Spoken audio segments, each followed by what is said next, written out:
Scanning for audio.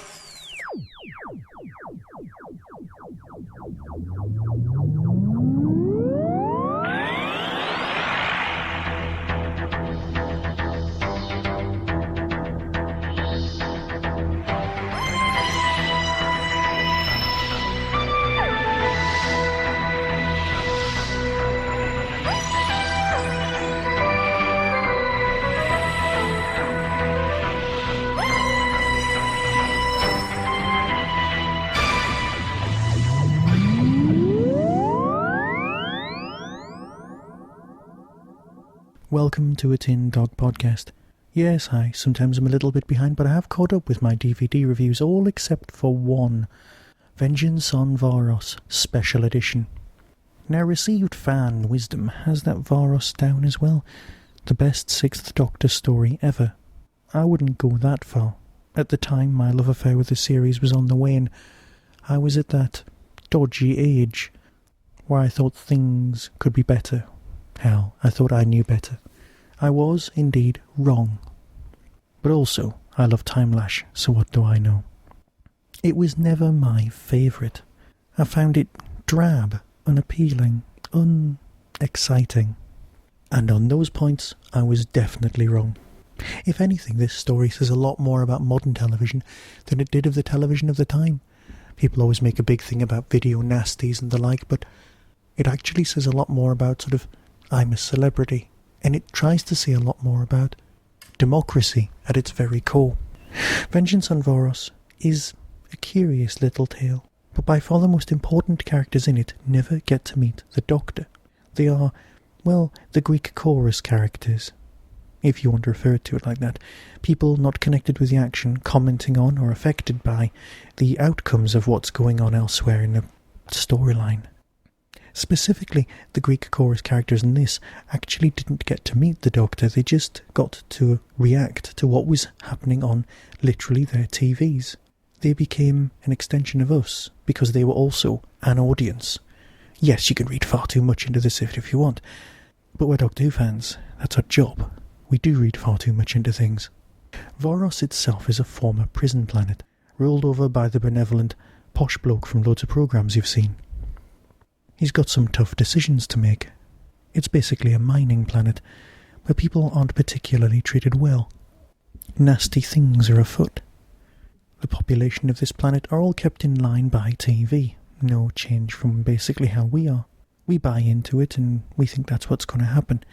And that's what we allow to happen. Television rules over us and television controls our mind. It stops us from thinking things could be better and makes us think that things could be worse and keeps us in our place, but that's what's not important.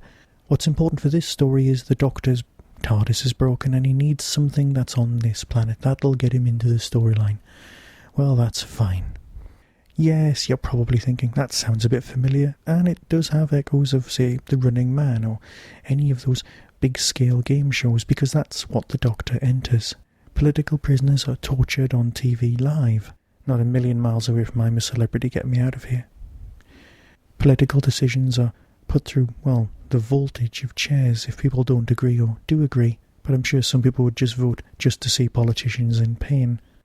And of course this is the story with the infamous acid bath scene. Colin reaching up and some guy, well, it's debatable whether the guy ends up in the acid bath because the Doctor's pushed him, but at one point the Doctor does set up a gun in order to go off killing anyone who comes round the corner. So the indiscriminate murder of people by the Doctor is seen in this story, but not in the one everyone's famous for. It's not great. Perhaps it was just the giant fly scene that threw me as a child. I just wasn't kind of impressed. But that was then. This is now, and as so many of you have pointed out, a recurring theme of these reviews and revisitations of the story is me going, I liked it more than I thought I would. And I did. I genuinely did. The performances are strong. The sets still look weak, but it's a prison planet. What do you expect? People always complained on Warriors of the Cheap, except it wasn't looking that cheap. Warriors of the Deep is an overly bright submarine base. Well, yes, it's a submarine base in the future, and people need extra brightness in order to counteract the fact that they're so far under the sea. So yes, it's a prison world. It's a bit drab because they've got no cash. And the one thing that I've really not mentioned so far is Nabil Shabang. Still, one of the truly great over-the-top performances of Doctor Who, dancing on the edge of pantomime but not quite going there. He's a scorpion of a creature, played by the exceptionally small man Nabil Shabang.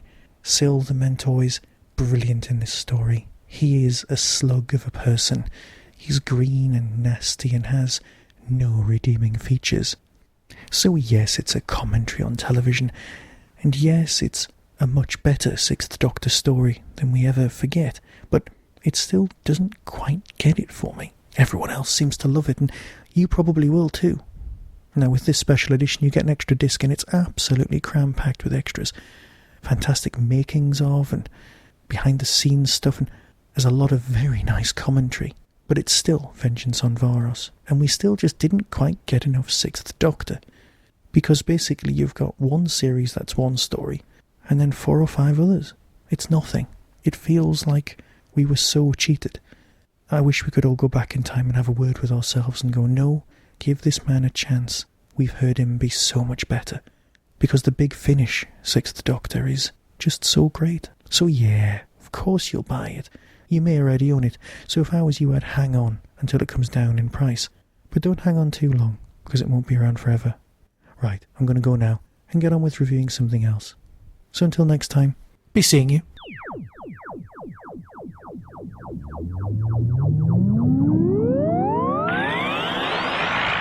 You have been listening to the Tin Dog Podcast. Doctor Who and its associated shows are copyright of the BBC.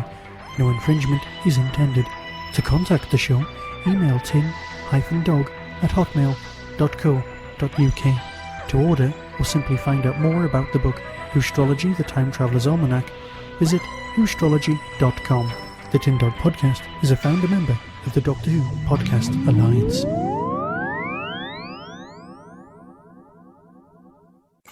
Urgent subspace communication incoming. On the weekend of the 9th, 10th, 11th of November 2012, there's going to be a Doctor Who convention. In Stockton, there will be Dimensions. This is the grandchild of the old Dimensions on Time conventions. The list of guests is fantastic.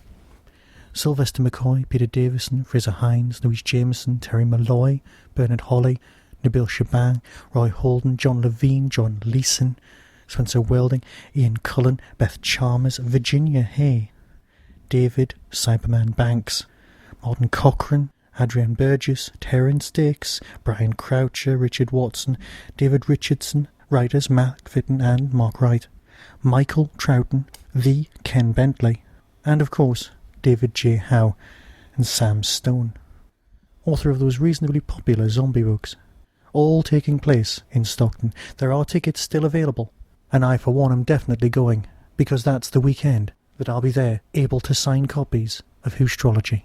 So if you see me there, say hi. Visit the 10th Planet website, and you can book directly through them. Urgent subspace communication incoming.